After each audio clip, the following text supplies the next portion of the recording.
Jungle. Audio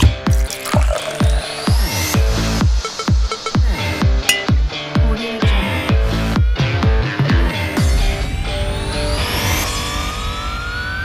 Audio Jungle. Audio Jungle.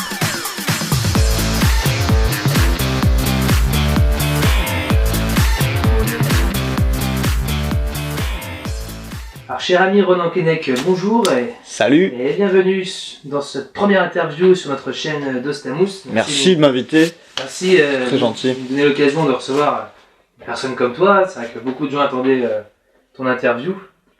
Et donc, pour ceux qui ne te connaissent pas, est-ce que tu peux te présenter un petit peu? Bien sûr, je m'appelle Ronan Keinec, j'ai 19 ans, je suis né à Royan, je suis d'origine bretonne, ça je vous en dirai un petit peu plus sur mon spectacle.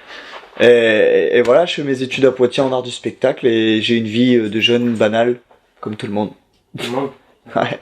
Si t'es breton, t'aimes les crêpes? Putain, j'en étais sûr de celle-ci. On me l'a fait à chaque fois. Et oui, j'aime les crêpes. Je l'assume. Donc du coup, ton spectacle, de quoi il parle? Combien de temps il va durer? Mon spectacle, il dure 1h30, on va rire ensemble pendant 1h30. Et il parle de moi, en fait. Il parle de moi. Le spectacle s'appelle Ronan Keinec s'entretient. Et en gros, au début du spectacle, je passe un entretien d'embauche pour devenir humoriste. Je vais pas en dire trop. Et je parle un peu de mon parcours professionnel, toutes les choses qui me sont arrivées. Je parle de mes soirs avec mes parents, de mes amis, de plein de choses. Et voilà, c'est 1h30 de rire. Et je ris autant avec le public. Si le public rit, je rirai avec eux. D'accord. Et t'es confiant à Royan? À Royan, ça fait peur. Pourquoi? Ça fait peur. C'est pas comme d'autres dates parce que j'ai commencé le théâtre, déjà j'avais 5 ans. Et j'ai commencé à la salle où je vais jouer mon spectacle. Donc j'ai commencé le théâtre à 5 ans. J'avais joué pour la première fois dans cette salle, la salle Jean Gabin. Maintenant aujourd'hui j'ai 19 ans. Et je vais jouer mon spectacle à la salle oulala, Ronan Keinec. à la salle Jean Gabin, à 19 ans, je joue mon spectacle à la salle Jean Gabin. Et du coup, c'est une date qui me tient à cœur parce que ça me rappelle plein de souvenirs quand j'y vais. Ça me rappelle mes premiers pas sur scène. Et puis même à Royan, c'est une petite ville, tout le monde se connaît. Tous les jeunes, on se connaît tous entre nous, même des amis et mes parents vont venir me voir. Et personne m'a vu sur scène, ils voient juste sur Facebook ou les réseaux sociaux ce que je fais. Et du coup, ils se disent, tiens, il a fait ça, c'est pas mal. Ça veut dire qu'il est bon. Du coup, j'ai un petit peu, on va dire, entre guillemets, mes preuves à faire. Mais ça va être cool, parce que du coup, j'aurai que mes proches autour de moi, j'aurai mon entourage, j'aurai des amis, donc ça va être une date particulière. Ça va pas être une date comme les autres, en tout cas. Tu joues à la maison, quoi. Je joue à la maison, je joue à domicile. Et du coup, t'as parlé de ta jeunesse, là, mais qu'est-ce qui t'a donné envie de monter sur scène? Qu'est-ce qui m'a donné envie de monter sur scène? Quand j'étais petit, j'étais très timide. Très timide, et mes parents ils voulaient que je ne sois plus timide.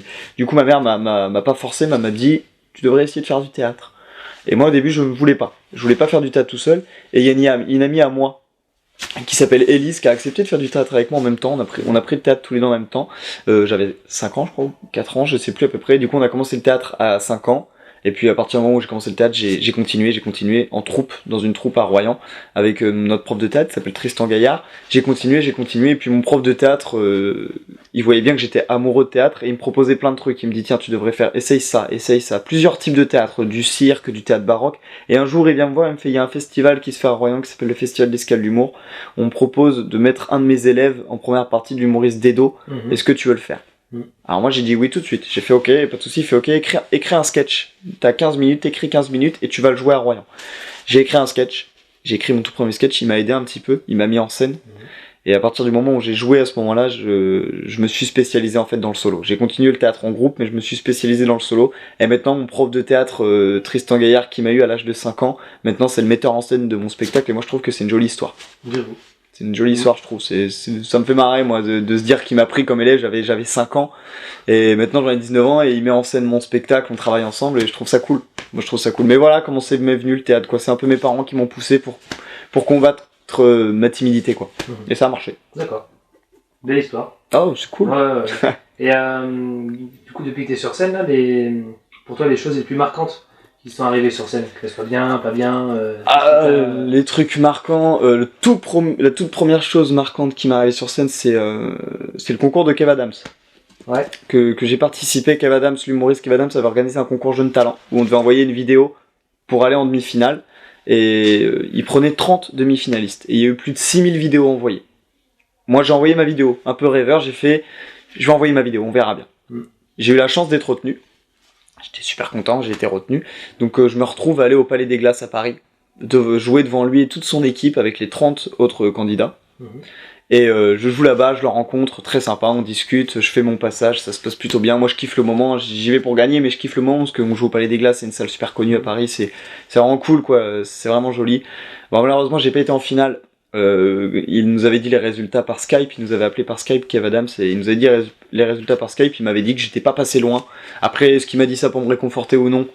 Je sais pas du tout, hein, mais malheureusement j'ai pas été en finale, mais c'est pas grave, c'est quand même été un très très bon moment à passer avec lui, et puis j'ai pu après ensuite le revoir de temps en temps, on discute, il prend des nouvelles, des choses comme ça, j'ai pu le revoir à ses spectacles, il m'invitait dans les loges, donc ça c'était vraiment un événement marquant, parce que rencontrer un artiste qui a de la bouteille comme on dit, ça aide à avancer on va dire dans le parcours, parce qu'il te donne des conseils, il te dit ça c'est bien, tu devrais faire ça, ça c'est pas bien, il hésite pas à y aller, il dit ça c'est drôle, non ça c'est pas drôle du tout, le fais pas. Ça c'est un de mes événements marquants, et j'en ai un autre, c'est quand j'ai joué au Jamel Comedy Club. L'an dernier, c'était top, voilà, c'était pareil, à peu près le même type, on envoyait une vidéo, et tous les mardis soirs, il faisait un concours Jeunes Talents, où les vidéos sélectionnées, il les invitait à venir jouer au Jamel Comedy Club, on jouait au Jamel Comedy Club, et ensuite, Jamel Debbouze et toute son équipe regardaient les vidéos, et en sélectionnaient, je crois, une dizaine, pour faire partie de la troupe du Jamel Comedy Club. Et ça c'était cool, j'ai pu rencontrer Jamel, bon, il restait 2 minutes, il est arrivé, il est venu voir, il a fait c'est bon, mon théâtre il va bien, tac, il est venu me dire bonjour, machin. Mais c'était cool aussi, parce que c'est un public complètement différent, le Jamel Comedy Club, par rapport à d'autres publics. C'est vraiment un public très très différent, quand tu vas au Jamel Comedy Club, ça sent le stand-up pur et dur, c'est-à-dire qu'il faut parler tout le temps au public. Tu peux pas faire de sketch, tu peux pas rentrer dans un personnage parce que les gens te suivent plus, ils ont l'habitude du stand-up pur et dur comme un peu Jamel Debbouze quoi. Mais c'est cool, c'est des bonnes expériences, c'est ce qui t'aide à avancer, et c'est en forgeant qu'on devient forgeron, j'ai envie de dire. Okay. C'est très beau, même, vraiment. Ouais, c'était même pas préparé. Et mais du coup, t'as déjà pris des bides? Ah ouais. Ouais. Ah ouais. Et des bites?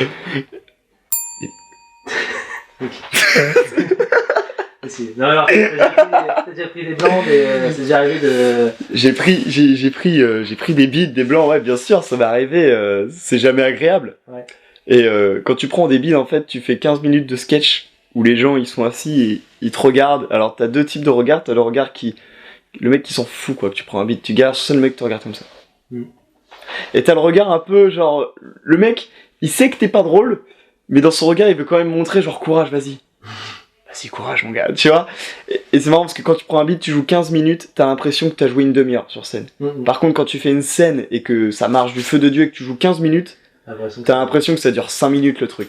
Mais des beats, ouais, j'en ai pris, c'est spécial, quoi, mais ça fait partie du truc, quoi, c'est comme ça qu'on avance. Et des beats, j'en ai pris et j'en prendrai encore, c'est sûr et certain. D'accord. Et du coup, pour l'avenir, là, qu'est-ce que tu vois, qu'est-ce que tu aimerais faire pour l'avenir, j'aimerais faire continuer à tourner mon spectacle, bien sûr, le jouer un peu partout. Là, j'ai 2-3 dates à Bordeaux, à Poitiers, Limoges, je vais à Limoges aussi, je me semble, La Rochelle. Continuer à tourner le spectacle, travailler, et puis une fois que j'aurai fait le tour du premier spectacle, pourquoi pas écrire un deuxième spectacle, ou alors trouver une troupe de théâtre et jouer dans une troupe de théâtre, ce serait bien. Ouais. Et j'ai comme projet, j'ai 2-3 projets encore en tête, mais rien de concret pour le moment, c'est 2-3 projets, pour le moment je suis sur mon spectacle que je joue, et voilà, on verra la suite plus tard, mais j'ai beaucoup de choses, j'ai beaucoup d'idées de choses à faire, quoi. D'accord. C'est pas très français, mais ça marche quand même. Oui, non, mais ça marche quand même. On comprend, c'est bon. D'accord, ça marche. Puis là, pour nous vendre ton spectacle, pour nos amis royannais qui te regardent, ouais. Je te laisse 10 secondes. 10 secondes. Pour vendre mon spectacle. Pour vendre ton spectacle, t'as la parole. Ok. Vas-y. Royannais, royannaises, rendez-vous le 7 novembre à la salle Jean Gabin à Royan à 20h30. Je vous promets une soirée exceptionnelle. Franchement, ça va être un truc de malade. Je sais pas, à un moment donné, il y a un dragon qui va arriver sur scène, il va cracher du feu comme ça. Franchement, ça va être exceptionnel. En plus, il y aura des premières parties, ça va être sympa. Il y aura de la musique, je vais danser, je vais chanter, je vais faire un petit peu comme au Club Med, quoi. Ça va être sympa. Donc, je vous promets une soirée exceptionnelle. Venez, j'ai débordé les 10 secondes, mais j'en ai rien à fichtre. Et oui, j'utilise l'expression rien à fichtre. Fichtre. Fichtre bougre. Fichtre bougre. Diantre. Bon. Bah écoute, je te remercie pour cette première partie déjà. Merci à toi. Ton spectacle. Et maintenant que tu es chez nous, écoute, on va rentrer dans le domaine un peu plus vidéoludique. Ici, ça me fait peur. Je te jure, ça me fait peur. Je te jure, tu me fais peur. Donc je vais te poser des questions. Ouais. Des questions que nous-mêmes, on n'a pas réussi à trouver la réponse, mais du coup, j'ai très envie de connaître ton avis dessus. D'accord. Donc la toute première question, c'est pourquoi la tartine qui tombe atterrit-elle toujours du côté où se trouve la confiture? C'est très simple. C'est Jamie qui m'a appris ça dans C'est pas sorcier. D'accord. C'est très simple. C'est qu'en fait, quand tu mets, imaginons que c'est du Nutella, ça peut très bien marcher avec de la confiture, tu vois. Ouais. Imaginons que tu mets du Nutella sur la tartine, elle tombe.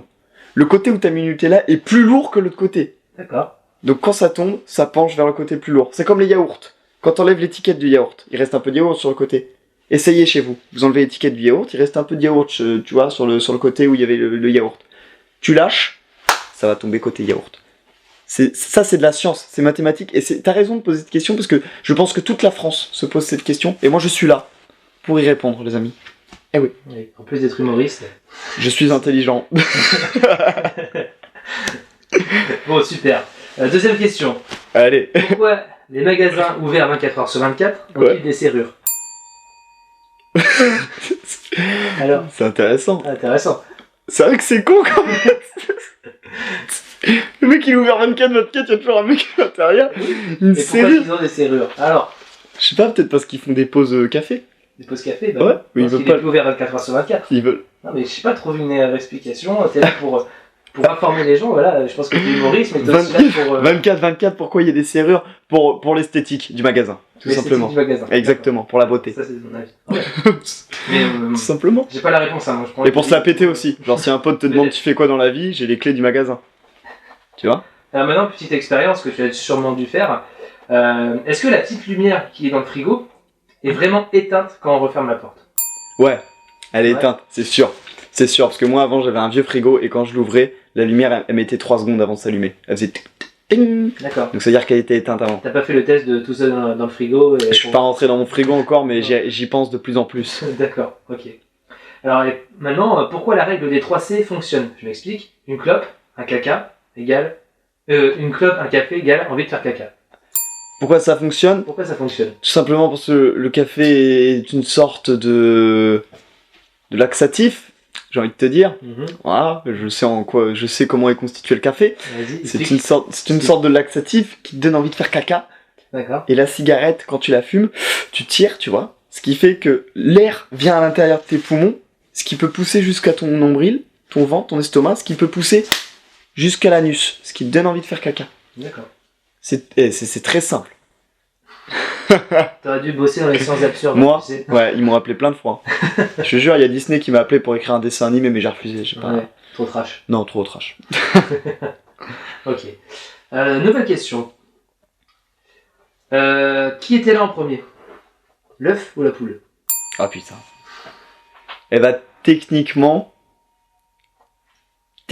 c'est la poule. Parce qu'une poule, ça fait un œuf, mais en même temps, comment une poule? Parce qu'un œuf, après, ça devient une poule. Donc moi, j'ai envie de dire une réponse toute bateau. C'est Dieu qui a voulu que ça se passe comme ça. D'accord. On le saura jamais, malheureusement. C'est con. Alors, être ou ne pas être? Être. Pourquoi? Parce que vaut mieux être ce que l'on veut plutôt que de ne pas être ce que l'on veut devenir. C'est beau. T'as vu? Ouais. Vraiment. Je suis un peu romantique comme mec. Ouais, la vache. Ah, ça. Des fois, ça fait peur. Hein.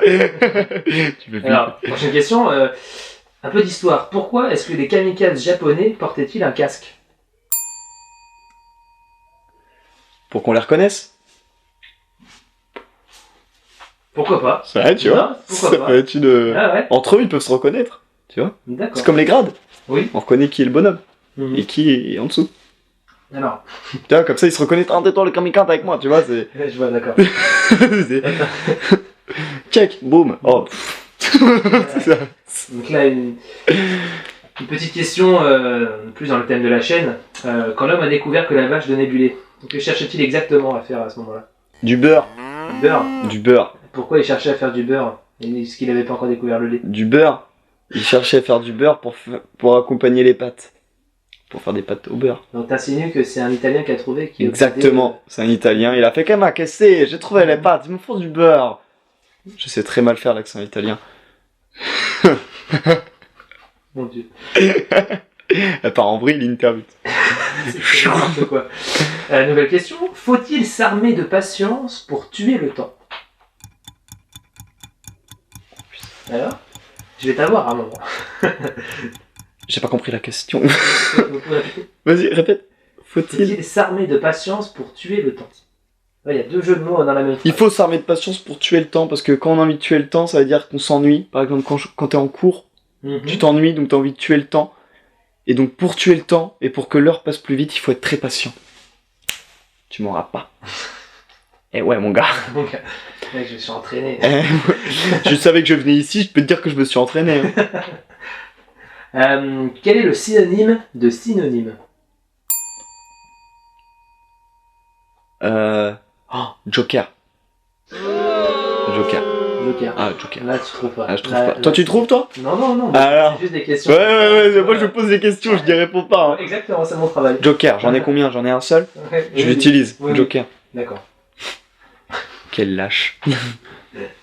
Non, bah, allez. Dernière question. Ah, Comment s'appelait le capitaine Crochet avant de perdre sa main? le capitaine main, Capitaine main? parce qu'il avait, Il avait la main. la qui main. faisait Mais crochet. oui, mais s'il se serait fait couper le pied, par exemple. Le capitaine canne. Le capitaine prothèse.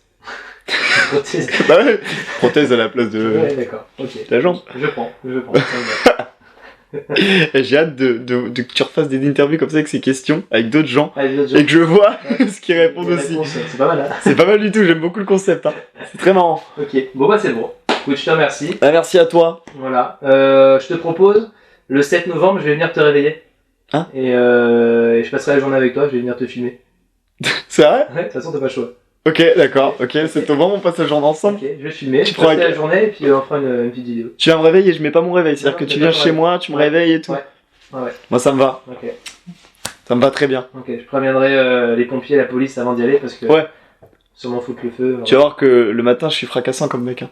Surtout le jour d'un spectacle. Hein. C'est vrai? Oh C'est putain. agréable? Oh, Ah ouais. tu vois, on va prendre le petit déjeuner ensemble, je vais pas parler. Hein. Je vais... Justement, je vais te filmer à ce Il y moment-là. aura même pas la télé, mec. Hein. Je serai. Je vais manger mes petites céréales là et je peux parler. Ouais, je vais te filmer en même temps. Ok, Ok. rendez-vous le 7 novembre alors chez moi pour mon spectacle à Royan pendant que Nex s'entretient, salle Jean Gabin. Je vous attends nombreux en tout cas, Royanais, Royanaises, et j'espère vous voir. Salut!